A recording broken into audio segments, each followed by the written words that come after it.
Hi guys, ఈ రోజు వీడియోలో నేను మా మామయ్య గారు కలిసి గార్లిక్ మటన్ రెసిపీ చేస్తున్నాం. ఫస్ట్ అయితే రెసిపీ చూసండి. అండ్ డిస్క్లైమర్ కూడా ఇస్తున్నా, ఈ రెసిపీకి ఆయిల్ ఎక్కువగా పడుతుంది. ఫస్ట్ ఒక ప్యాన్ లో ఆయిల్ వేసుకొని అందులో గార్లిక్ వేసి మీడియం ఫ్లేమ్ లో ఫ్రై చేసుకోవాలి. నేను అరౌండ్ 500 grams ఆఫ్ మటన్ తీసుకున్నా, సో దానికి నేను ఇన్ని గార్లిక్ వేసుకున్నా. దీనికి ప్రాపర్ కొలత అనేసి ఏం లేదండి, గార్లిక్ ఇంకా ఎక్కువ కావాలన్నా వేసుకోవచ్చు. ఇలా మనకి గోల్డెన్ బ్రౌన్ కలర్ లో వచ్చాక గార్లిక్ తీసేయాలి బయటికి. ఇప్పుడు మనం మటన్ వేసేసుకోవాలి ఆయిల్ లో.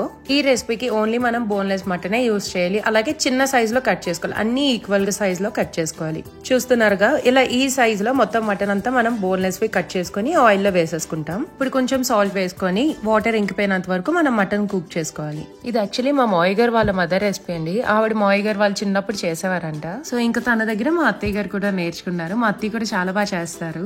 అండ్ తమ్నైలో చూసారుగా, ఓన్లీ 2 ingredients మనం యూజ్ చేస్తాం, వెల్లుల్లి ఇంకా మటన్. దానిలో ఇంకా రెగ్యులర్ ఇంగ్రీడియంట్స్ ఆయిల్, సాల్ట్, కారం అంతే. యాక్చువల్లీ మీరు పసుపు వేయాలనుకుంటే ఈ స్టేజ్ లో వేసేసుకోవచ్చు. నేనైతే ఇప్పుడు యాడ్ చేయట్లేదు, ఎందుకంటే మాది మసాలా కారం అండి, అందులోనే పసుపు కూడా ఉంటుంది. సో నేను సెపరేట్ గా మళ్ళీ పసుపు అయితే ఏం వేయట్లేదు. అలాగే ఈ రెసిపీకి మనం జింజర్ గార్లిక్ కూడా ఏం యాడ్ చేయక్కర్లేదు. జస్ట్ ఇలా ఇప్పుడు నాన్ వెజ్ పికిల్స్ కి అలా ఎక్కువ ఆయిల్ వేస్ట్ చేస్తాం, ఈ రెసిపీ కూడా అంతే.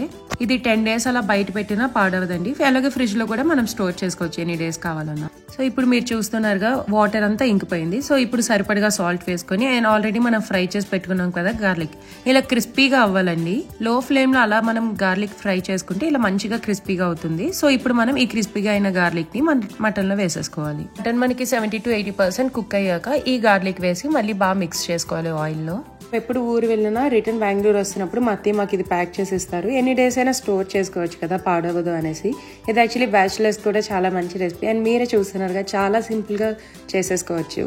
గార్లిక్ వేసి ఒక 5 to 10 minutes అలా మిక్స్ చేశాక సరిపడగా కారం, మీకు ఎంత స్పైస్ లెవెల్స్ మ్యాచ్ అయ్యేటట్టు కారం వేసుకోవాలి. అంతే అండి, చాలా ఈజీ రెసిపీ కదా. Only few ingredients, main ingredients అయితే మనకి గార్లిక్ ఇంకా మటన్. రిమైనింగ్ అన్ని మనకి ఇంట్లో అవైలబుల్ గా ఉన్నవే కదా.